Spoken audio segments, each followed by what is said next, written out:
아인슈타인. 독일 제국 출신 유대계 스위스, 미국 국적의 이론 물리학자이다. 역사상 가장 위대한 이론 물리학자라고 여겨지며 대중들에게도 널리 알려져 있다. 그가 이룬 놀라운 지적 업적들과 독보적인 창의성은 그의 이름이 천재와 동요가 되는 결과를 만들었다. 그의 헤어스타일, 표정, 얼굴주름, 패션, 눈빛 등 사소한 개인적 이미지 또한 천재의 상징과도 같아졌으며 타임지는 20세기를 대표하는 세계의 인물로 아인슈타인을 선정하였다. 1905년 당시 26세이던 아인슈타인은 한 해 동안 공간, 질량, 시간, 에너지에 대한 개념을 완전히 바꾸어버리고 물리학의 근간을 뒤흔드는 창조적이고 혁명적인 논문 4편을 발표하며 현대 물리학의 발전에 엄청난 영향을 미쳤는데, 이 해를 한 명의 사람이 기적을 일으킨 해라고 하여 기적의 해로 부른다. IUPAP에서는 기적의 해 100주년이 되는 2005년을 세계 물리학의 해로 기념하기로 결정했는데, 이것은 유엔에 의해 승인되었다. 심지어 2016년에 증명된 중력파의 존재를 100여 년 전에 예측하는 등 아인슈타인은 작고한 지 오래지만 그의 영향력은 21세기에 들어서도 여전히 지대한 영향을 끼치고 있다. 아인슈타인의 연구는 패러다임을 바꿀 만한 물리법칙들을 밝혀내 인류가 자신이 속한 세계와 우주에 대해 새로운 시야를 가질 수 있게 만들었다. 물리학과 현상과학 등 자연과학뿐만 아니라 전자공학, 무기공학, 원자력공학 등의 응용 학문에도 지대한 영향을 미쳤다. 산업계에도 그의 이론을 기반으로 탄생한 GPS, LED, 레이저, 핵무기, 태양전지 등의 다양한 발명품들은 국가 간의 외교 전략과 인류의 생활 양상을 완전히 바꾸어 버렸을 정도로 현대의 문명의 핵심이 되었다. 1879년 3월 14일 오전 11시 30분 독일 울른의 유대인 가정에서 태어났다. 어렸을 때부터 천재성을 보이는데 16살에는 미적분을 혼자서 공부했다고 하며 특히 어린 시절에 유클리드의 원론을 읽으며 그 논리성에 감탄했다고 한다. 하지만 아인슈타인은 어린 시절에는 전혀 천재답지 못한 일화도 있었는데, 지적장애는 없었지만 3살 가까이 되어도 쉽게 말을 잘하지 못했고 7살이 되었을 때도 부모님이 시키는 간단한 심부름도 제대로 못했을 정도로 인지적인 발달은 꽤 늦었던 편에 속했다고 한다. 그리고 평소에도 매사에 말수가 적은 편인데다 과묵한 성격이었다고 한다. 청소년기에는 김나지움에 진학했는데 수학, 물리학에 심취하여 당시 교육과정을 뛰어넘어 교사들도 쩔쩔매는 질문을 해 유명한 학생이 된다. 이런 아인슈타인의 초월 질문에 교사들은 너의 질문을 이해하지 못하겠다 라고 대꾸했는데, 이게 와전되어 아인슈타인이 공부 못하는 아이였다는 식으로 떠돌이된 것이란 얘기도 있다. 이는 교사들의 잘못이 아니다. 그 당시 정립되어 있던 이론을 일개 학생이 반박해봤자 받아들일 사람은 없었을 테니까. 또한 공부 못하는 아이였다는 건 토머스 에디슨에게 적용되던 레퍼토리였다. 당시 독일의 주입식 교육에 굉장한 반감을 가지기도 하였다. 이것은 훗날 학풍이보다 자유로운 스위스로 유학을 떠나는 계기가 되기도 한다. 여튼 1894년 말에는 의사에게 진단서를 받아서 자퇴를 하고 가족을 찾아 떠나는데, 이 시기에 쓴 첫 번째 논문이 On the Investigation of the State of the Ether in a Magnetic Field이다. 참고로 이때가 한국기준고등학교 1학년이었다. 1895년 중순 추리이 연방공과대학교에 입학시험을 쳤으나 낙방하고 말았다. 남달리 뛰어난 수학 실력과 물리학 실력은 최고점을 받았을 정도로 인정을 받았지만 어학 성적에서 낙제를 하는 바람에 공과대학 입학시험에 낙방한 것이다. 그래서 학장이 김나지움 고등학교 졸업장을 따오면 입학시켜주겠다고 해서 배려로 1년 후에 입학하게 되었고, 17세 때 스위스 아라우 주립학교에 다녔다. 당시 교수의 집에서 하숙을 하고 있었는데 교수의 딸이었던 첫사랑인 마리 빈텔러를 만났다. 이후 아인슈타인은 연애편지를 자주 썼는데 1896년 아인슈타인이 대학에 진학을 하고 마리가 교사가 되고 이사를 가면서 사이가 멀어졌다. 둘은 계속 연락을 했지만 아인슈타인이 먼저 연락을 끊고 싶다고 했고, 마리는 그런 아인슈타인을 잔인하다고 비난했다. 그래서인지 아직도 남아있는 편지들 중에는 찢어진 것도 있다고 한다. 아인슈타인은 1903년에 밀레바와 결혼하고도 사이가 좋지 않아서 마리에게 계속 편지를 보냈다고 한다. 1896년 9월 스위스 고등학교 졸업시험을 통과했다. 스위스에서는 졸업시험을 1,6으로 평가하는데 6이 최고점이다. 아인슈타인은 대수학, 기하학, 물리학에서 6을 받았다. 지리학 등 3과목에서 4점, 프랑스어에서 3점을 받아서 한국 인터넷에서는 아인슈타인은 낙제생이었다는 소문이 퍼지기도 한다. 이는 아인슈타인이 다닌 아라우 주립학교가 이전 학기는 등급제로 수학, 물리학을 등급제로 표기하여 1로 적었으나 다음 학기부터 점수제로 표기하여 6을 적어 생긴 오해이다. 당시 독일이 등급제였기 때문에 그의 성적을 본 이들이 그가 이론 물리학자임에도 불구하고 낙제점을 받았다고 판단한 것이다. 낙제한 것은 대입시험 시의 수학과 물리학 외의 지리, 프랑스어 등의 과목에서와 대학 시절 장 페르네의 기초 물리학 시험 수업에 자주 출석을 하지 않아 화난 교수가 한 점을 부여하여 그 수업에 낙제한 것이 전부였다. 물론 별로 흥미가 없었던 어학 관련 과목은 실제로 성적이 나빴고 어쨌든 낙제를 하기는 했다. 현대 한국의 상황으로 굳이 비유하자면 수학과 과탐은 1등급이 나오는데 언어와 영어는 5, 6등급대에서 노는 극단적인 이과 덕후라고 보면 된다. 그리고 날이 갈수록 잘하던 수학마저도 흥미가 떨어지고 게을리해서 캠퍼스 커플이었던 밀레바의 수학 노트를 빌려보면서 도움을 받기도 했었다. 그래도 밀레바가 도움을 준 덕분에 아인슈타인은 수업을 자주 빼먹고도 무사히 졸업시험을 통과할 수 있었다. 하지만 정작 아인슈타인에게 노트를 빌려준 밀레바는 수학시험 성적이 좋지 않아 졸업에 실패했다. 이해 독일 제국 뷰르텐베르크 왕국 국적을 포기해 무국적자가 되었는데 학창시절 내내 겪었던 독일의 강압적인 군국주의에 대한 반발심으로 군대를 싫어했기에 독일 제국의 병역을 거부하려는 의도이기도 했다. 아인슈타인의 위인전에도 그가 어린 시절부터 전쟁과 군대에 반감을 품고 있었다는 내용이 등장하며 이는 평화주의자로서의 면모를 강조하는 근거로 인용된다. 츄리히 연방공대에서 수학물리 교육과정을 전공했다. 즉 오늘날 대한민국으로 치면 사범대학 수학교육과와 물리교육과 이중전공 덕분에 졸업할 때 교원 자격을 땄으며 이 자격증으로 과외 광고를 낸 적도 있다. 자던 물리학과 수학 중에서 대학 진학 후에는 물리학에 더 큰 관심을 가지게 된다. 그 이유는 수학에는 흥미로운 문제가 너무 많아서 무엇을 풀어야 할지 모르는데 물리학에는 그러한 문제가 수학보다는 덜하기 때문이라고 한다. 그렇다고 절대 아인슈타인의 수학 실력이 평범했다는 것은 아니라 일반 상대론에서 쓰는 리만계학은 당시 수학의 최전방 분야의 하나였고 논문을 찾아서 봐야 했으니 관심 있는 수학 전공 학부생이나 그 상위의 코스를 밟고 있는 자가 아닌 이상 알기 힘들던 시대였다. 사실 지금도 수학과 학부 과정에서 미분계학이나 미분다양체 관련 과목은 학부 후반기에나 그럴싸하게 다루는 편이다. 사실 그가 대학에 와서 수학을 등한시하고 물리학에 심취한 배경엔 대학 시절 교수였던 헤르만 민코프스키와의 트러블도 원인이 되었다고 여겨지는데 민코프스키는 아인슈타인이 너무 불성실한 학생이라 졸업한 것이 놀랐다고 말하기도 했다. 교수와의 트러블은 아인슈타인이 대학을 졸업하고도 교수 추천서를 받아내지 못해 취직에 어려움을 겪게 된 이유 중 하나로 거론되기도 하는데 그 외에도 시민권이나 여러가지 복합적인 사유가 있었다. 하여튼 아인슈타인은 대학 시절에 자신이 좋아하는 과목을 제외하고는 출석을 거의 하지 않았다고 한다. 시험이 다가오면 친구들의 노트를 빌려서 벼락치기나 하고 시험만 겨우 통과하는 시기였다. 이런 일은 그의 경력에도 문제였지만 결론적으로 그를 도와주는 사람은 친구들 이외에 별로 없게 된다. 그래도 완전히 논 건 아닌지 1899년에는 물리학에서 5.5점을 받는 등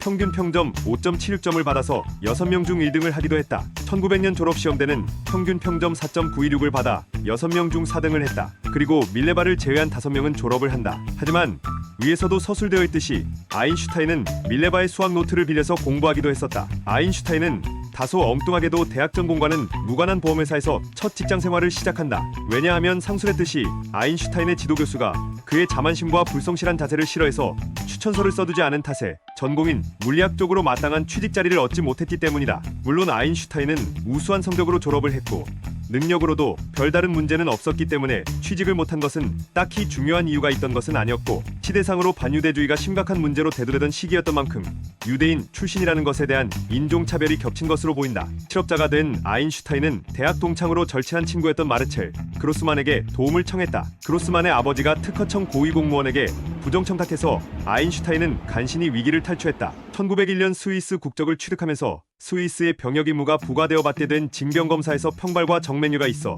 병역 면제를 받았는데 이에 아인슈타인 자신은 놀랐다고 한다. 1902년 아인슈타인은 스위스 베른으로 이주했다. 특허청 심사관은 그 시절이나 지금이나 추원된 특허 서류를 검토하면서 이게 특허 등록이 가능한 건지 아닌지 판정하고 허가를 내리는 일을 한다. 심사관 한 사람이 연간 300여 건의 특허를 처리하는 데다 심사관 한 사람이 다양한 분야의 특허를 처리해야 하므로 심사관으로 근무하면서 자투리 시간에 연구를 해서 연구자로서 성과를 내는 경우는 거의 없다. 그러나 당시의 특허 명세서는 자신이 개발한 기술의 상용화를 위해 이해 및 재현할 수 있도록 작성해야 했는데 실험을 좋아했던 아인슈타인으로서는 그들이 실험을 대신해주는 것처럼 여겼을 것이다. 또 아인슈타인이었기에 특허 명세서만 보고도 문제점과 개선점을 바로 알아냈을 것이라는 해석도 있다. 그 덕분인지 1905년에 5편의 논문을 독일의 물리학 연보에 연속으로 발표했다. 5월에 브라운 운동, 3월에 광양자 가설, 6월에 특수 상대성 이론에 대한 논문을 연달아 발표했고 4월에는 분자 크기 결정에 관한 논문을 발표했다. 7월에는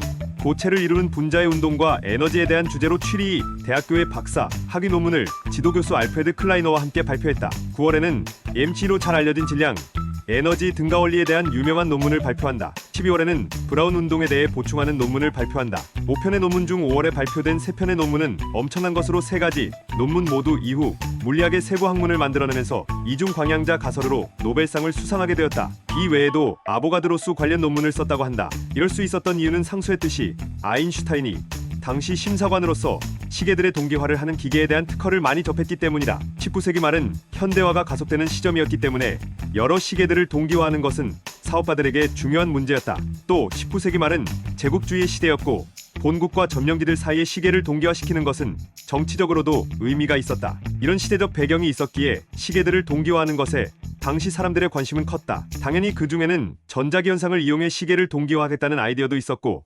아인슈타인은 특허청에서 일하면서 이런 아이디어들을 자연스럽게 접하였다. 때문에 아인슈타인에게 절대 시간, 여러 관찰자들 사이의 변환 등의 개념은 단순히 추상적 사고 대상이 아니라 여러 특허들을 보며 현실적으로 풀어야 할 과제였던 것이다. 아인슈타인은 이런 특허 서류들을 보면서 전자기학에 대한 사고 실험을 많이 했고, 시간이 남을 때마다 도서관에 갔으며 그것이 굉장히 즐거웠다고 한다. 오늘날 GPS 내서 시계를 동기화하는데 상대성 이론이 반드시 필요하다는 점을 생각하면 당시 아인슈타인이 특허청에서 일했던 경험의 영향은 결코 적지 않았을 것이다. 1909년 아인슈타인은 특허청에 사표를 냈다. 그의 과학적 업적과는 별개로 한 인간으로서 가장 크게 비판받는 부분이라면 아무래도 결혼 생활에 관한 것이라고 할 수 있다. 결혼을 2번 했는데 우선 첫 번째 부인 밀레바는 결혼하기 전부터 아인슈타인의 집안 쪽에서 그녀에 대한 반대가 있었다고 한다. 가장 큰 이유는 밀레바가 아인슈타인보다 나이가 많고 아인슈타인과 동시에 물리학을 전공했으며 세르비아계 외국인이었기 때문이라고 한다. 일설에 의하면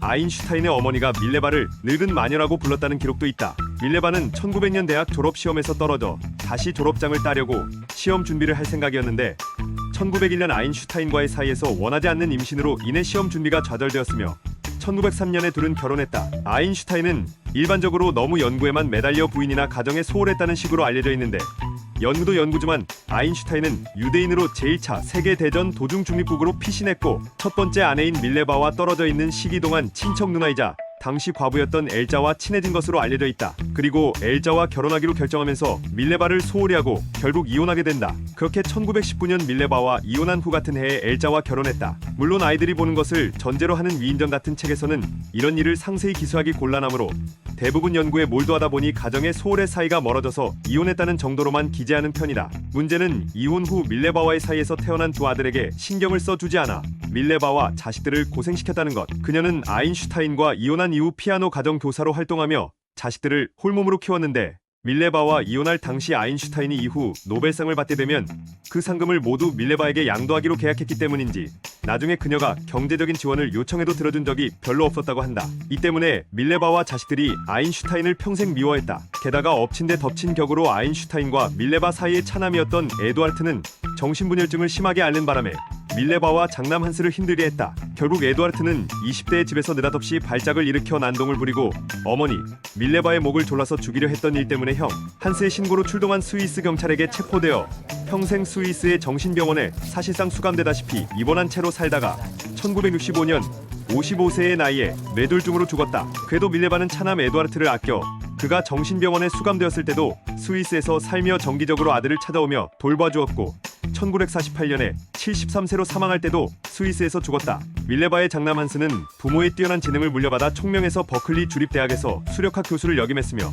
나중에 뛰어난 토목공학자가 되었다. 특히 한스는 아버지 아인슈타인과 달리 결혼 생활은 원만했고 아내와 자식들과 손자들과도 좋은 관계를 유지했다. 비록 정신분열증을 앓던 동생 에두아르트 때문에 힘들어하기도 했으나 그럼에도 불구하고 동생을 생각해주어 스위스로 어머니에게 생활비와 동생의 병원비를 보내주었고 동생이 말년에 가서 건강이 악화되었을 때는 병원비를 스위스 정부로부터 지원받게 해주고 스위스의 요양원으로 옮겨주어 살게 했다. 게다가 1965년에 동생이 사망했을 때 지역 신문에 장문의 글을 쓴 부고를 씌워 동생의 죽음을 슬퍼했다. 하지만 한스는 자신과 어머니와 동생에게 무관심했던 아버지를 평생 미워했고 부모 취급도 하지 않았다. 특히 결혼하고 손자를 얻어도 아버지에게 연락하거나 찾아가지 않았으며 아인슈타인의 부고를 듣고도 전혀 슬퍼하지 않았고 장례식장에 찾아가지도 않았으며 나중에 신문에 짤막한 애도문을 몇 줄 낸 것이 전부였다고 한다. 아버지의 무책임한 도피 이후 1년의 불행을 겪었으니 어찌 보면 당연한 일이다. 아인슈타인의 죽음을 보면 알 수 있듯 아인슈타인 본인도 여생에 큰 미련은 없었던 것 같다. 이처럼 아인슈타인은 과학자로서 높은 성취와는 별개로 아내와 자식들에게 좋은 남편이자 좋은 아버지하고 말하기는 힘든 인물이었다. 아인슈타인의 커리어를 통틀어 가장 괄목할 업적은 일반 상대성 이론, 즉 새로운 중력 이론이다. 그는 일반 상대성 이론을 완성하기 위해 1907년부터 1915년까지 거의 9년을 소비했으며 결코 쉽지 않은 여정이었다. 1907년 발견한 등가 원리는 훗날 아인슈타인 스스로 생애 가장 행복한 생각이라 부른 것이다. 하지만 당시에는 아이디어를 크게 발전시키지 못하고 곧 양자 문제에 눈을 돌렸다. 1911년 10월 11월에는 복사와 양자 문제를 중심으로 첫 번째 솔베이 회의가 열렸다. 아인슈타인은 이곳에서 로렌츠, 마리 퀴리, 어니스트 러더퍼드 등과 교류하였다. 그는 1911년 4월 프라하 카렐 대학교의 이론 물리학 교수가 되자 밀레바와 함께 프라하로 이동하였고 양자 문제를 뒤로하고 빛의 굴절, 정적 중력장 이론 등 상대성 이론 관련 논문을 연달아 물리학 연보에 게재하였다. 1912년에는 드디어 중력이 시간과 공간의 공류가 관련되어 있다는 아이디어를 얻어냈다. 그러나 그는 공간의 기하학을 기술하는 수학을 알지 못했고 8월 모교인 취리히 연방공대의 이론 물리학 교수가 되면서 취리히로 돌아간 직후 동료 수학자인 그로스만의 도움을 받았다. 이때 그로스만이 소개해준 수학이 바로 일반 상대성 이론의 토대가 되는 미분 기하학으로 1901년 리치, 레비치비타가 집대성했기에 상당히 최신 수학에 속했다. 아인슈타인은 이 수학을 익히는데 매우 어려운 시간을 보냈다고 회고하였다. 한편 1912년 4월에는 친척인 엘사 로엔탈과의 교제가 시작되었다. 1913년 7월 그는 막스 플랑크의 추천을 받아 프로이센 과학 아카데미의 회원이 되었고 학생 교육에 대한 의무를 지지 않고 자유롭게 연구할 수 있는 환경이 마련되었다. 그러나 1914년 4월 취리히에서 베를린으로 이주함과 동시에 7월 제2차 세계대전이 터지면서 그는 매우 혼란스러운 환경에 놓이게 되었으며 부인 밀레바와의 관계는 악화되어 별거할 지경에 이르렀다. 매우 어려운 시간 속에서 아인슈타인은 중력 이론의 완성에 완전히 전념하였고 몇몇 물리학자들과 수학자와의 교류를 통해 이론을 끊임없이 수정하여 1915년 11월에는 중력장 방정식을 완성하고 일반 상대성 이론 또한 마무리 지었다. 이로써 그는 자신의 상대성 이론 체계를 완성하였고 이후 중력파, 우주론 등과 관련하여 슈바르트실트, 드디터, 슈레딩거 등 몇몇 물리학자들과의 학문적 교류를 이어나갔으며 특히 철학적 함의에 관심을 갖는 철학자들의 뜨거운 논쟁을 불러일으켰다. 전쟁이 끝난 직후 1919년 런던 왕립학회의 지원을 받은 에딩턴의 계기이식 실험이 성공하자 그는 단숨에 세계구급의 명성을 얻게 되었다. 이는 영국과 독일의 화합을 상징하는 장면을 연출한다는 점도 크게 작용하였다. 아인슈타인은 이후 1922년에 1921년분 노벨 물리학상을 받는다. 수상 근거는 이론 물리학에 대한 폭로, 특히 광전 효과 법칙의 발견이었다. 수상식 연설문에 의하면 이론 물리학은 상대성 이론, 브라운 효과, 그리고 광전 효과 세 가지였다. 1930년대가 되자 독일은 아돌프 히틀러가 집권하면서 유대인 탄압이 시작되었다. 상대성 이론을 비롯한 그의 연구, 책들도 유대인의 연구라는 이유로 공개적으로 불태워지고 독일에 남아있던 재산도 모두 뺏기는 수모를 당했다. 여기에 필립 메나르트, 요하네스 슈타르크 등을 필두로 한 저명 과학가들마저 독일 물리학이라는 명목 아래 아인슈타인 등 유대인 과학자들의 연구 업적을 부정, 배척하는 주장을 공공연히 내세웠다. 유대인이었던 아인슈타인도 나치 독일 정권으로부터 시민권을 박탈당하고 당시로서는 엄청난 거액이었던 5만 마르크의 현상금까지 걸리게 되면서 신변의 위협을 받게 된다. 결국 아인슈타인은 1933년에 유대인을 탄압하는 나치 독일 정권을 피해 미국으로 피신하여 망명길에 오르게 된다. 이후 독일에 있던 재산은 나치에 의해 전부 몰수되었는데 배는 팔아치우고 집은 티틀러 유겐트 숙소로 만들었다. 당시 이렇게 미국으로 도망친 유태인들은 꽤나 많았는데 볼펜을 발명한 헝가리, 국적의 유대인이었던 미로 라슬로 역시 비슷한 시기에 아르헨티나로 망명했다. 그리고 아인슈타인을 비롯해 프로이트 등 몇몇 유명인사들 역시 나치를 피해 망명했다. 아인슈타인은 미국으로 망명한 후 미국 국적을 취득하였고 프린스턴 대학교에서 물리학 강의를 하였다. 나치를 피해 망명하면서 권위에 대한 맹목적인 복종이 진실의 가장 큰 적이다 라는 말을 남겼다. 1939년에는 나치가 제2차 세계대전을 일으킨 이후 나치가 자신의 상대성 이론을 이용해 원자폭탄을 만들려고 하는 소문을 듣고 루즈벨트 대통령에게 미국도 이에 대응해 원자폭탄을 만들기를 촉구하는 편지를 보냈고 결국 미국은 원자폭탄 개발을 세계 최초로 성공하게 된다. 그러나 1945년에 일본과 전쟁 중이던 미국이 히로시마와 나가사키에 원폭을 떨어뜨려 수많은 사망자가 발생했다는 소식을 들은 아인슈타인은 자신 때문에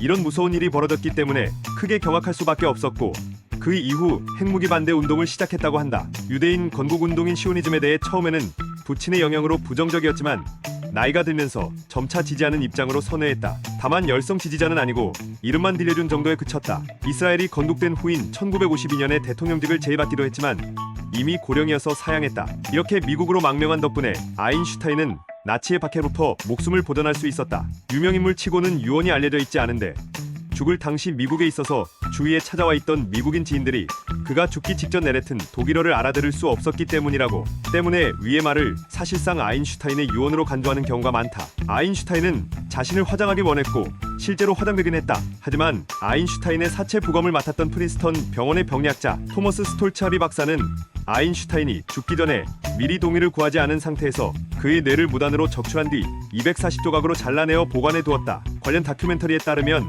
아인슈타인은 죽은 지 하루도 안 되어서 화장되었고 그의 뇌는 하비 박사가 적출해서 포르말린 용액에 보관했다고 한다. 최초 적출 상태에서는 조각내지 않고 보관했었고 주기적으로 관리되었다고 한다. 그 후 비밀리에 아인슈타인의 손녀를 만나기도 하고 뇌 연구가들에게 일부분이 제공되기도 했다. 아인슈타인의 뇌는 그 이후 흑백으로 전후좌우 사진을 찍은 후 조각내렸다. 현재는 뇌의 일부분만 제한적으로 공개되고 있으며 전체적인 조각은 다큐 방송 이후로 비공개 상태로 보관 중이다. 이 사실이 알려지자 하비는 학자로서 윤리의식이 결여되어 있다며 엄청난 비난을 받았다. 이에 하비 박사는 과학의 발전을 위한 것이었다는 주장을 하며 맞섰다. 웃긴 사실은 아인슈타인의 뇌가 보관되고 있다는 사실이 알려지자 수많은 과학자들이 같이 연구하다는 진풍경이 펼쳐졌다고. 덕분에 비난은 얼마 가지 않아 사그라들었고 이후 아인슈타인의 뇌는 박물관에 보관된다. 이 부분은 2015년 6월 28일자 신비한 TV 서프라이즈에서 다루었다. 이와는 별개로 아인슈타인의 뇌는 생각보다 크기가 크지 않고 일반인과 비슷하였다. 또한 뇌의 전체적인 무게는 오히려 일반인의 것보다 가벼웠다고 한다. 그러나 아인슈타인이 죽은 나이가 나이인 만큼 늙으면서 뇌의 부피가 줄어들었기에 지능에 비해 뇌의 크기가 작게 측정됐다는 의견도 있다. 일반적으로 우리가 아인슈타인의 지능을 이야기할 때는 40대 정도까지의 업적을 이야기하기 때문에 아인슈타인의 리즈 시절에는 뇌가 훨씬 컸을 수 있다는 것. 게다가 공간 지각 능력, 수학, 사물에 대한 이름짓기, 복잡한 문법, 운동 명령을 담당하는 두정엽은 일반인보다 15-30%가량 컸다고 한다. 이는 뉴런의 양이 많아진 것이 아니라 특정 뉴런이 발달한 것이라고 학자들은 설명한다. 아인슈타인은 고전 물리학의 마지막 세대로 시작하여 소위 상대성 이론과 양자역학으로 대표되는 현대 물리학의 성립에 핵심적 역할을 한 물리학자이다. 그의 깊고 폭넓은 연구는 현대 물리학의 발달 및 초기 발전과 관련된 거의 모든 문제에 걸쳐 있으며 그 중 많은 부분에 있어서는 핵심을 관통하는 것이었다. 아인슈타인이 만든 상대성 이론은 시간, 공간, 물질, 우주에 대한 인류의 관점을 혁명적으로 바꾸었고 양자역학의 발생에 영향을 주었다. 20세기 이후 현대 물리학을 지배하는 양자역학은 그의 광양자 가설로부터 이어진 물리학계의 다양한 기여 끝에 탄생하였으며 그가 양자역학과 관련하여 벌인 수많은 철학적 탐론은 양자역학의 철학 및 해석에 많은 영감을 주었다. 아인슈타인 특유의 과학적 방법론인 사고실험 또한 과학계의 많은 인용과 연구의 대상이 되어왔다. 아인슈타인을 대표하는 업적인 상대성 이론은 1905년에 발표한 특수 상대성 이론과 이후 1915년에 발표한 일반 상대성 이론으로 나뉜다. 상대성 이론의 등장은 뉴턴이 세운 물리학의 근본적인 변화를 요구한 최초의 사건으로 태양에 의한 별빛의 굴절을 확인하기 위해 에딩턴이 수행한 개기이식 관치 실험의 성공은 과학사상 가장 극적인 장면 중 하나이다. 상대성 이론은 시간과 공간, 물질, 중력에 대한 인류의 이해를 완전히 바꿔놓았다. 시간과 공간은 관측자의 운동 상태에 따라 상대적일 뿐만 아니라 물질, 에너지와 상호작용하면서 중력을 만든다. 이는 시간과 공간에 관한 철학적 담론의 수준을 한 단계 진화시켰다. 상대성 이론의 영향력은 철학적 차원에 한정되지 않는다. 이론적으로는 절대적 시간과 공간 개념의 지배를 받는 고전 역학의 방정식들을 모두 수정한다. 속도가 빛의 속력에 준할 정도로 빠르지 않으면 고전 역학이 다시 유도되지만 근본적으로 고전 역학은 일상 범위에서의 근사 법칙임이 드러난 것이다. 양자 역학 역시 기본적으로는 고전적 시공간 개념을 활용하기 때문에 훗날 특수 상대성 이론과 양자 역학을 결합한 QED가 도입되었다. 현재 상대성 이론은 입자 물리학, 천체 물리학, 우주론의 근간이 되는 중요한 이론이다. 입자는 매우 빠른 속력으로 가속시킬 수 있기 때문에 입자 물리학 분야에서 특히 상대성 이론의 역할이 중요하며 그간 실효성이 미묘했던 중력의 경우에도 관측 천문학을 통해 중성자별, 블랙홀, 중력파가 실제로 관측됨으로써 상대성 이론의 역할은 더욱 커졌다. 궁극적으로 상대성 이론은 우주의 진화와 구조를 설명하는 데 필수적이다. 또한 우리가 쓰고 있는 GPS 장치는 상대성 이론이 없으면 작동이 불가능한 기술이다. GPS가 없다면 자동항법 장치로 나올 수 없고 스마트폰에 있는 지도 앱이나 운동 앱들은 탄생조차 하지도 못했을 것이다. 이미 실생활에 너무 많이 적용되어 설명하기가 어려울 정도이다. 유명해진 뒤로는 그가 일했던 스위스 특허국의 수많은 물리학자들이 그를 찾아오고는 했다. 어느 물리학자를 만난 후 아인슈타인이 실제로 물리학자를 보는 것은 처음입니다. 라고 하자 당신은 매일 거울도 안 보십니까? 라고 받아쳤다는 일화도 있다. 새 논문으로 아인슈타인은 유명해져 1908년에는 베른 대학에서 강의를 맡게 되고 이듬해에는 취리 대학 교수, 1911년에는 프라하 카얼 페르디난드 대학 교수, 1914년에는 카이저 비렐름 연구소 소장과 베를린 대학교 교수직을 맡는 등 출세길에 오른다. 상대성 이론은 물리학에서 하나의 학문 분야를 이룰 정도로 방대하기 때문에 그 안에서도 하나하나의 업적이 사실 개별 항목에 속한다. 아인슈타인은 몇 가지 근본 가설로부터 상대성 이론의 기본 체계를 통째로 일으켜 세웠다. 일반 상대성 이론은 이러한 가설 체계가 학자에 따라 크게 다르지만 특수 상대성 이론은 아직까지 아인슈타인이 도입한 두 가설이 정석으로 남아있다. 상대성 원리, 물리법칙이 가장 간단하게 성립하는 개에 대하여 정지해 있거나 등속 운동하는 개는 모두 동일한 물리법칙이 성립한다. 광속 불변의 원리, 모든 관성계에서 빛의 속력은 광원의 상대 속도에 상관없이 동일하다. 광속 불변의 원리는 이미 맥스웰의 전자기파 이론이 성립된 이후로 물리학계에서 크게 논란이 되었던 사안이다. 피조의 실험, 마이콜슨 몰리 실험 등 다양한 실험 결과는 이 원리를 지지하고 있었는데 이것을 설명하기 위해 로런츠, 피츠제럴드, 푸엔카레 등이 나름의 이론 체계를 구축하였다. 로런츠는 빛의 매질을 가정한 에테르 이론을 체계화하여 에테르가 정지한 개를 정지계로 보고 나머지를 운동계로 보았다. 그리고 운동계에서는 시간과 공간 측정이 달라진다는 가설을 세웠는데 독소시간, 로런츠, 피츠제럴드 수축 등이 그 일부이다. 로런츠는 추후 이것을 로런츠 변환으로 일반화하였다. 하지만 이러한 시도들은 에테르라는 애드헉 가설을 제거하지 못한다는 한계를 가지고 있었다. 1905년 아인슈타인은 시험적으로 검증된 광속 불변 원리에 상대성 원리를 집어넣어 절대 정지라는 개념을 부여하는 에테르의 존재를 부정하고 시간과 공간에 대한 비로소 올바른 현대적 이해를 제시하였으며 이것이 특수 상대성 이론의 시작이다. 아인슈타인은 동일한 중력장에 놓은 물체는 모두 동일한 중력 가속도로 자유낙하한다는 실험적 결과로부터 착안하여 관찰자가 함께 자유낙하를 한다면 아무런 힘을 느끼지 못할 것이라 생각하고 자유낙하하는 좌표계는 관성 좌표계로 볼 수 있다는 등과 원리를 제안하였다. 반대로 말하면 중력장은 좌표계를 가속시키면 얻을 수 있게 된다. 이 원리를 이용하여 아인슈타인은 태양에 대한 예측값을 구체적으로 제시하여 천문학자들이 시험의 주제를 재촉하였다. 특히 빛의 굴절은 대기의식을 활용하면 된다는 실험 방법까지 같이 제시하였다. 빛의 굴절은 1919년에 다이슨과 에딩턴이, 적색 편의는 1960년 파운드와 레브카가 실험적으로 증명하였다. 이들은 천문학을 연구하는 데 있어서 천체들이 일으키는 중력을 고려하지 않을 수 없게 되는 중요한 보정 효과이다. 등가 원리는 일반 상대성 이론의 주요 원리이기도 하며 중력이 시공간의 기하학적 성질이라는 현대 중력의 대원칙을 제시한다. 중력 렌즈 효과는 중력에 의한 빛의 굴절이 다발적으로 일어나는 현상이다. 아인슈타인은 1912년쯤 태양 이외의 별에 의한 중력 렌즈 효과의 크기를 계산해 보았으나 너무 작아서 논문으로 출판하지 않았다. 1936년 결국 이것을 출판했지만 결론은 효과를 실제로 확인할 일은 절대 없다는 것이었다. 하지만 이후 외부 운하에 의한 중력 렌즈 효과가 관측되었고 특히 1960년대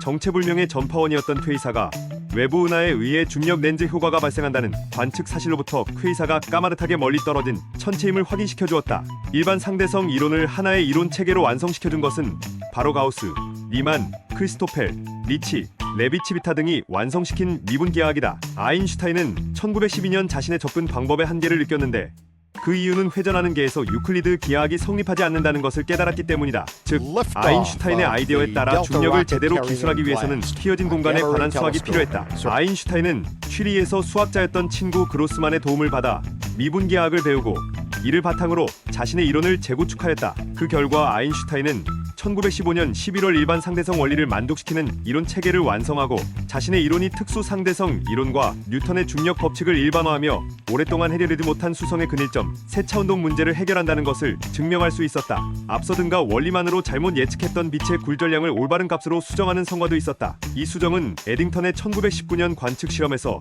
일반 상대성 이론이 확실한 승리를 거머쥐는 데에 결정적 역할을 했다. 무엇보다 일반 상대성 이론의 핵심은 중력장을 결정하는 방정식인 아인슈타인 방정식으로 1915년 11월 25일 방정식이 완성됨으로써 일반 상대성 이론의 체계가 마무리되었다. 일반 상대성 이론은 천체의 급격한 변동에 의해 주변 시공간이 뒤틀리는 형태로 시간에 따라 에너지가 주변에 퍼지는 중력파를 예견한다. 아인슈타인은 1916년에 중력장이 약한 조건에서 처음으로 중력파를 이론화하였다. 아인슈타인의 중력파 이론에 따르면 중력파는 사중극자 모멘트에 의해 발생하며 전파 속도는 언제나 광속이다. 중력파에 대해서는 지난 100년간 매우 다양한 논의와 논쟁이 오갔다. 전파 속도는 얼마인지, 중력파가 실제하는지, 아인슈타인의 사중극자 모멘트 공식이 얼마나 정확한지 등 문제는 중력파가 심각하게 작기 때문에 당대에는 엄두도 못 낼 정도로 중력파 이론을 구체적으로 검증해볼 방법이 전무했다는 것이다.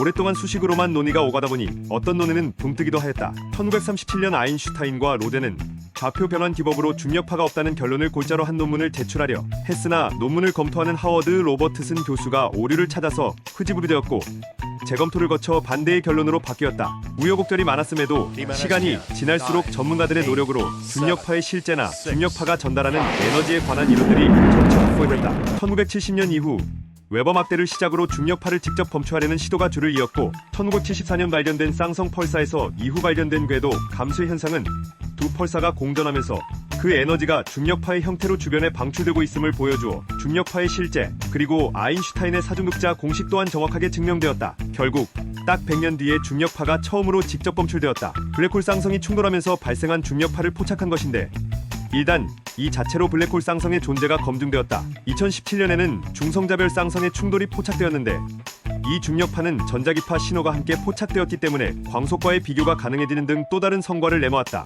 이외에 허블 상수를 측정하는 새로운 도구로 활용할 수도 있다. 이처럼 중력파는 전자기파에 이어서 우주를 연구하는 새로운 핵심 도구가 되고 있다. 일반 상대성 이론을 연구하여 아인슈타인은 1935년 네이선 로덴과 함께 아인슈타인 로덴 다리를 고안하였다. 블랙홀을 나타내는 슈바르츠 실트에는 특이점을 가진다는 문제가 있다. 슈바르츠 실트에서 특이점을 제거하는 과정에서 아인슈타인과 로덴은 시공간을 다리처럼 이어주는 해를 찾아낸다. 아인슈타인 로덴 다리는 중력에 대한 연구를 촉발시켰으며 중력을 양자역학격으로 다루는 도구로서도 응용되고 있다. 실험적으로 고체의 여lum량은 상온 근처에서는 크게 변하지 않지만 급저온에서는 급격하게 0으로 떨어진다. 그러나 고전역학에서는 비열이 온도에 의존하지 않기 때문에 시험과 맞지 않는다. 아인슈타인은 각각의 원자를 독립적인 3차원 조화 진동자로 취급하여 에너지 준위가 단위로 이루어져 있다는 모델을 구상하여 통계역학적인 방법으로 고체의 여lum량에 대한 일반식을 유도했다. 이 식은 간단한 발상에도 불구하고 실제 고체의 여lum량 거동과 거의 일치한다. 아인슈타인 모델은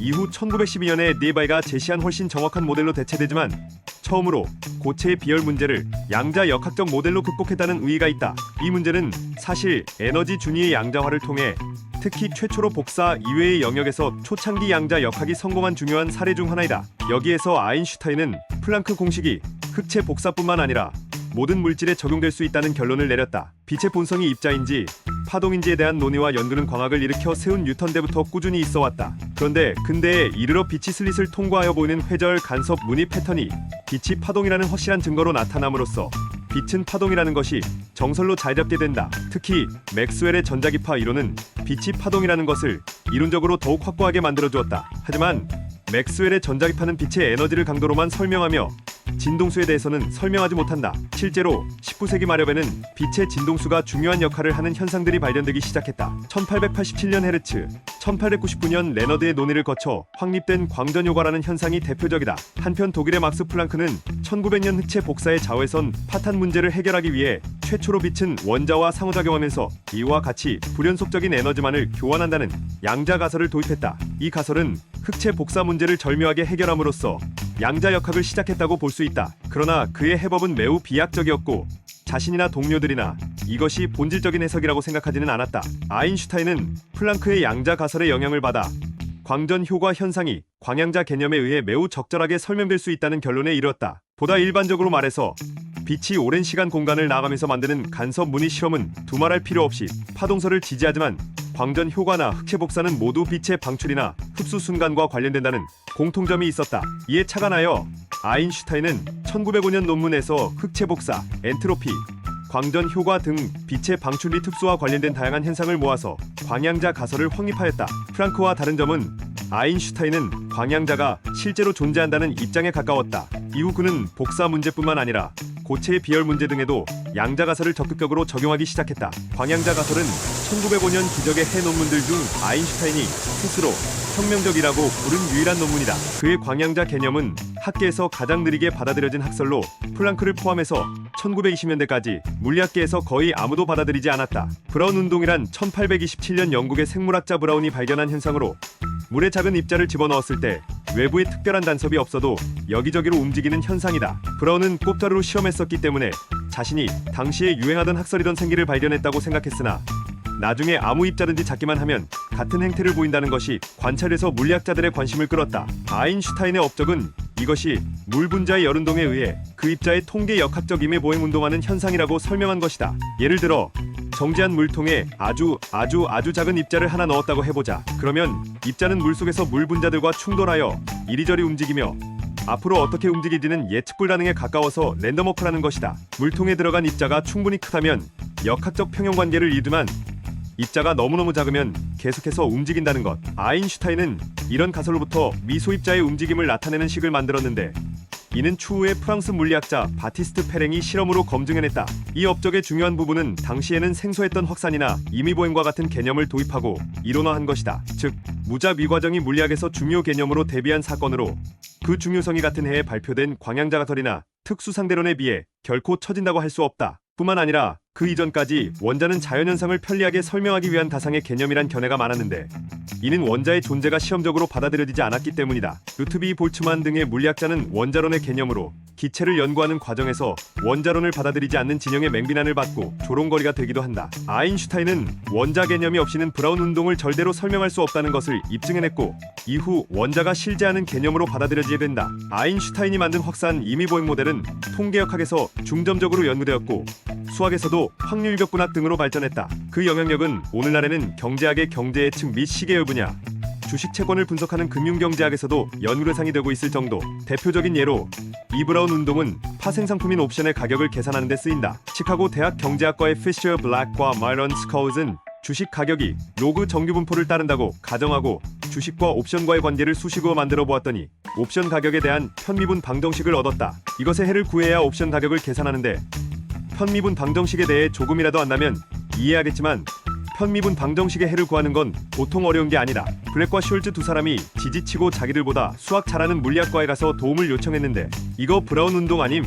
아인슈타인 등등 물리학자들이 이미 다 풀었는데 하고 해를 구해주었다고. 이 해가 블랙, 숄츠 옵션 가격 계산식으로 옵션 매매에 필수로 사용되는 계산식이다. 숄츠는 이 계산식으로 1997년 노벨 경제학상을 수상한다. 양자얽힘에 관한 역사를 말하고 있는데 다들 한 번씩 비문학 지문에서 읽어봤음 듯한 내용일 것이다. 얽혀있는 멀리 떨어져 있는 두 입자의 상호작용이 즉시 전달되는가 아니면 상대론에 따라 빛보다 느리게 전달되는가를 말하고 있다. 국소성의 원리에 대한 문제로 아인슈타인의 주장에 따르면 태양이 사라져도 곧바로 지구에 영향을 미치지 않는 것처럼 양자적인 규모에서도 어떤 현상이 다른 곳에서 일어나는 현상에 즉각적인 영향을 미치지 않아야 한다. 아인슈타인을 비롯한 소수의 이론 물리학자들은 양자계의 상태에 대한 서술이 근본적으로 확률적이라는 코펜하겐 해석을 인정하지 못했다. 양자적인 규모에서의 이야기이긴 하지만 모든 것이 확률적이며 심지어는 관측이 거기에 영향을 미친다는 코펜하겐 해석은 라플라스의 악마로 대표되던 고전적인 세계관의 정면으로 대치되는 것이었기 때문이다. 신주사위 노름을 하지 않는다는 유명한 말도 코펜하겐 해석에 대한 이야기. 상대론의 확실함을 알고 있었던 아인슈타인은 이를 통해 양자역학이 불완전하다는 것을 지적하였으며 확률적인 코펜하겐 해석 대신에 국소성의 원리에 맞는 숨은 변수 이론을 주장했다. 다만 존 벨이 벨의 부등식을 발견했는데 이는 어떤 형태로든 국소적 숨은 변수가 존재한다면 그 이론이 반드시 만족해야 할 부등식이다.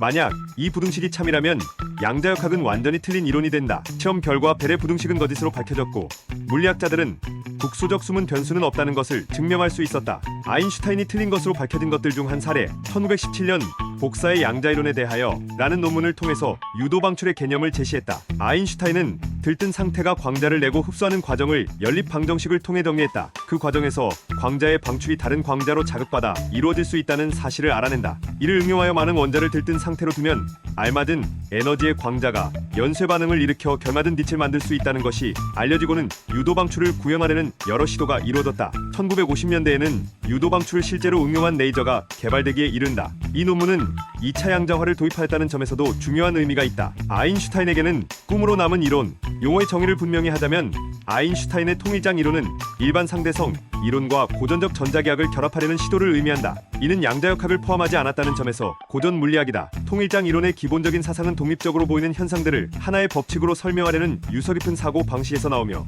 뉴턴의 만유인력 법칙이나 맥스웰의 전자기력이 대표적인 예이다. 아인슈타인의 관심도 여기서 비롯되었다고 할 수 있다. 일반 상대성 이론은 전자기력에 의해 시공간의 곡률이 결정되며 시공간 동률에 의해 전자기력이 결정되므로 기하학적으로 두 힘을 결합할 수 있을 것이란 대강의 상상이 가능하다. 이러한 시도는 생각보다 많았는데 힐베르트의 이른 시도를 비롯해서 바일, 칼루차, 에딩턴 등의 시도를 이어 아인슈타인은 1925년부터 본격적으로 관심을 갖기 시작했다. 아인슈타인은 에딩턴의 방법으로부터 영향을 크게 받았는데 기본적인 접근법은 아핀 접속의 일반화이다. 일반 상대성 이론은 계량 텐서가 자동으로 평행 이동되는 레비치비타 접속을 채택하고 있는데 이 조건을 무시하면 접속의 대칭성이 깨지면서 시공간에 연료를 도입할 수 있다. 우주 공간의 구조와 진화에 대해 다루는 현대 우주론은 사실 시공간과 중력을 통합한 일반 상대성 이론으로 인해 가능했다. 아인슈타인은 처음으로 1917년 일반 상대성 이론의 중력장 방정식을 우주 전체에 적용시킨 논문을 발표함으로써 제 손으로 현대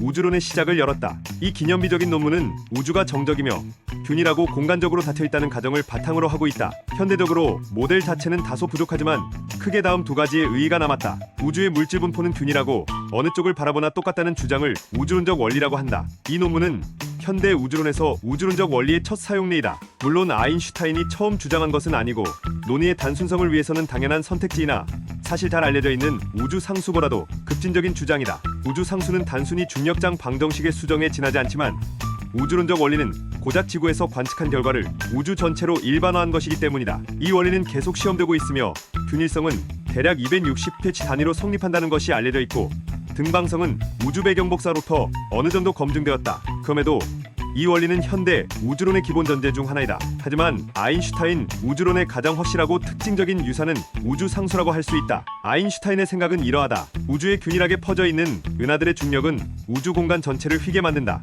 여기에 따르면 우주는 끝이 없지만 크기는 유한한 닫힌 우주가 되어야 했다. 그러나 닫힌 우주는 자체적으로 구조를 유지하는 것이 불가능했는데 시간이 지나면 자체 중력으로 은하들이 한 점으로 뭉쳐 빅크런치가 일어나야 했기 때문이다. 어쩔 수 없이 아인슈타인은 우주가 균형을 유지하도록 중력 방정식에 우주상수라는 추가항을 포함시켰다. 아인슈타인의 우주론에 관한 기여는 사실 이후로도 몇 차례 있었다. 그는 바로 동적 우주로 넘어가지 않고 한때 훗날 프레드, 호일 등이 1949년 주장한 정상 우주론을 고려한 것으로 보인다. 그러나 자신의 공식에서 심각한 결함이 있음을 발견한 아인슈타인은 그 모델을 버리고 논문으로 출판하지 않았으며 정상 우주론을 더 키우려는 시도 역시 하지 않았다. 이후 아인슈타인은 1932년 드지터와 함께 아인슈타인 드리터 모델을 개발하였다. 이 모델은 우주 상수와 우주의 공률을 0으로 두었는데 이 우주는 영원히 팽창하지만 점차 팽창 속도가 느려진다. 사실 우주의 공률을 0이라 두는 것은 우주의 물질이 무한히 있다고 주장하는 거라 팽창 우주 못지않은 파격이었다. 이 모델은 수학적으로 가장 단순한 해이고 각종 변수들이 바로 정해진다. 이는 20세기 전반에 걸쳐 가장 대표적인 우주 모델이었다. 특히 우주 배경 복사에 대한 분석 결과 실제로 우주의 공률이 0으로 밝혀짐으로써 1980년대에 유력한 실제 우주 모델로 각광받았다. 현재는 우주 상수가 물리적 정당성을 얻음으로써 가장 정확한 모델은 아니게 되었지만 우주 상수가 워낙 작아서 아직도 근사적으로는 얼추맞다. 한편 중요성에서는 밀리나 말년의 아인슈타인과 그의 조수 어니스트 스트라우스는 1945년 우주가 팽창한다면 정적인 중력장을 가정하는 슈바르츠 실트해는 얼마나 정당화될 수 있는가에 대한 답을 내놓았다. 이들의 해답은 팽창 우주 모형에 구멍을 낼 수 있고 구멍의 중앙에 점질량을 끼워 넣을 수 있다는 것이었다.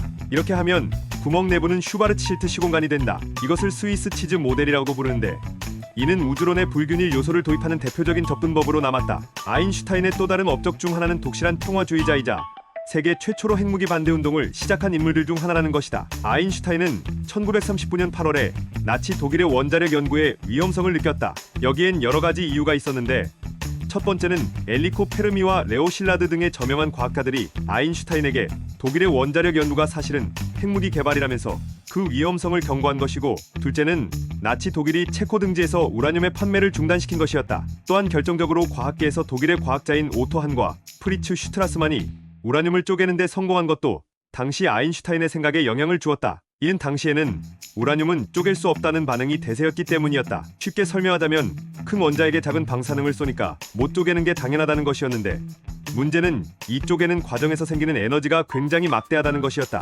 핵분열에서 원자량의 일부가 에너지로 변환되는데, 그가 고안한 상대성 이론에 의하면 이 에너지는 다이너마이트 수백 천 톤의 폭발량으로 전환된다. 이 때문에 아인슈타인은 당시 루스벨트 미국 대통령에게 나치 독일의 원자폭탄 보유에 대응하기 위해 연구를 진행할 것을 권유하는 실라드의 서한에 서명을 하였는데, 그렇게 시작된 것이 바로 맨해튼 프로젝트였다. 그런데 정작 나치 독일은 핵무기 개발을 제대로 진척시키지 못한 채 연합국에 항복했고, 그제야 마음이 놓인 아인슈타인은 원자폭탄 개발을 더 이상 안 해도 괜찮겠습니다라는 편지를 다시 보냈다. 이 편지도 본래는 맨해튼 프로젝트의 착수를 권유한 실라드가 주도적으로 쓰고, 인지도에서 보다 앞선 아인슈타인이 서명하는 형식을 취했다. 말하자면 원자폭탄이 개발된 전후 과정에서 아인슈타인의 역할은 어디까지나 그의 명성, 건의를 빌려주는 것에 국한되었을 뿐이었다. 하지만 미국 정부 입장에서는 20억 달러에 달하는 예산을 사용한 비밀 프로젝트의 성과물을 써보지도 않고 없애기 곤란했다. 게다가 원자폭탄 개발의 동기를 제공한 나치 독일은 항복했으나 아직 일본과의 전쟁은 끝나지 않았고 미국은 일본 본토 상륙에서 수반될 막대한 병력 손실을 줄이고 싶었다. 이러한 점들이 겹치면서 결국 미국은 히로시마와 나가사키의 원자폭탄 투하를 강행하고야 말았다. 이런 결과에 충격을 받은 아인슈타인은 이후 당시 서한에 서명한 것을 평생 후회하며 핵무기 폐지에 지지했다. 그는 1955년 영국의 철학자인 버트런드 러셀과 함께 대대적인 핵 군축과 평화를 촉구하는 러셀, 아인슈타인 성명을 발표하였는데 이 성명이 계기가 되어 전 세계 과학자들이 과학 연구 결과를 바탕으로 핵무기 사용의 위험성을 경고하고 군축과 세계 평화를 논의하는 퍼그워시 회의가 개최되었다. 이 모임은 21세기 현재까지도 지속되고 있다. 한편 아인슈타인의 반전 운동을 비난하는 사람들도 있었는데 이에 대해 그와 같이 러셀, 아인슈타인 성명을 발표했던 버트런드 러셀은 아인슈타인이 이해하지 못할 얘기할 때는 그를 현명하다고 하고 사람들이 알아들을 수 있는 얘기를 하는 순간 그 사람에게서 지혜가 떠나버렸다고 생각한다 라고 평하기도 했다. 히로시마 나가사키 사건 이후 알베르트 아인슈타인이 핵 개발에 후회하고 반대했다는 점에 들어 아인슈타인이 일본을 편드는 일바가 되었다는 망언이 퍼진 경우도 있는데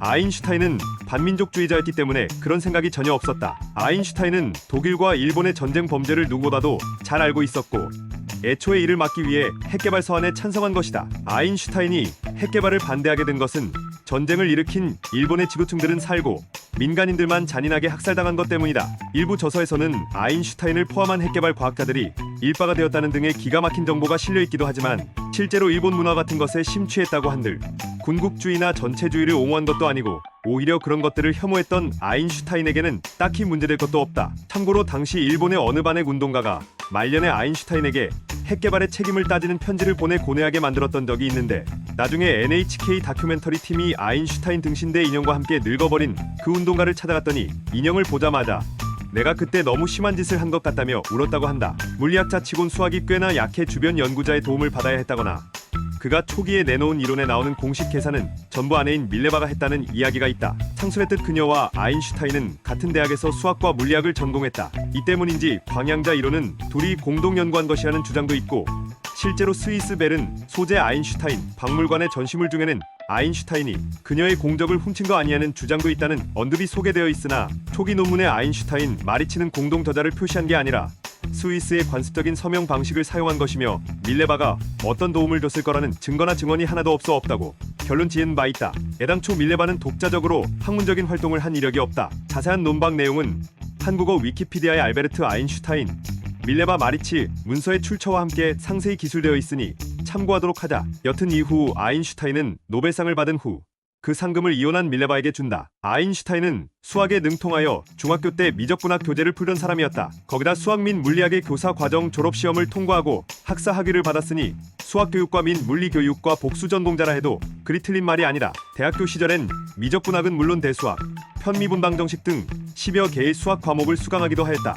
상대론에 대한 연구를 할 때 그는 중력으로 휘어진 공간을 표현하지 못해 친구 수학자에게 도움을 청했다. 이는 소위 말하는 비유클리드, 공간에 대한 것이었다. 그런데 비유클리드 기하학은 19세기 중반 베르나르트 리만이 재창하고 난 후 19세기 말에나 가야 연구가 제대로 이루어졌고 중력을 기술하는데 필수적인 미분기하학과 텐서에 대한 본격적인 연구가 진행된 것은 1900년 전으로 일반 상대성 이론에서 매우 잘 사용되는 텐서는 1900년에 발표된 개념이다. 당시만 해도 그 분야의 전문가가 아닌 이상 쉽게 배울 수 있는 것이 아니었다. 아인슈타인은 수학의 최첨단 분야가 발표된 지 얼마 되지 않은 시점에서 능수능란하게 다룰 수 있을 정도로 수학의 조예가 있는 사람이라는 말이 된다. 아인슈타인이 1916년에 일반 상대론을 설명하기 위해 쓴 논문에는 기하학에 익숙하지 않은 물리학자들을 위해 미분기하학을 설명하는데 전체의 반 이상을 할애하고 있다. 아인슈타인은 텐서 표기법 중 하나인 아인슈타인 표기법을 일반 상대성 이론과 동시에 세상에 발표하여 수학에도 이름을 남겼다. 비만 다양체의 특수한 경우인 아인슈타인 다양체라는 개념에 기여하기도 했다. 상대성 이론도 수학은 부인 밀레바의 도움을 받은 거 아니냐는 설이 있는데 상수했듯이 이 역시 가능성이 낮다. 광양자 이론 이후 아인슈타인은 그녀보다는 다른 동료들에게서 도움을 받기 시작했다고 한다. 그래서 상대성 이론을 내놓을 즈음엔 밀레바는 그의 연구에 거의 관여하지 않았을 가능성이 높다고 한다. 밀레바는 졸업시험의 수학 과목을 재수까지 하였으나 결국 통과하지 못해서 졸업하지 못했다. 아인슈타인과 관련된 일화에 대해서는 에이브라함 페이스가 쓴 에인슈타인 Lived Here를 참고하기 바란다. 국내에도 번역서가 출판되었으나 역자가 비전공자인 관계로 과학 용어가 오역된 것이 많으니 주의할 것. 상술의 뜻. 그의 대학 시절 수학 교수였던 헤르만 민코프스키는 수업을 자주 빼먹던 아인슈타인과 사이가 좋지 않아 아인슈타인은 게으른게라 라는 말을 남기기도 했다. 다만 진심으로 싫어했던 건 아닌지 특수 상대론에도 상당 부분을 기여했다. 2015년 5월 17일자 신비한 TV 서프라이즈에서도 아인슈타인이 수학을 못하여 아내의 도움을 받았다는 소문을 다루었다. 공식 기록에 의하면 인격신을 부정하였으며 자신이 믿는 신은 자연질서에 가깝다고 밝혔다. 김성구는 아인슈타인의 우주적 종교에 가장 근접한 것은 불교라고 주장한다. 다만 아인슈타인이 직접적으로 불교를 언급한 공식 기록은 확인되지 않고 있다.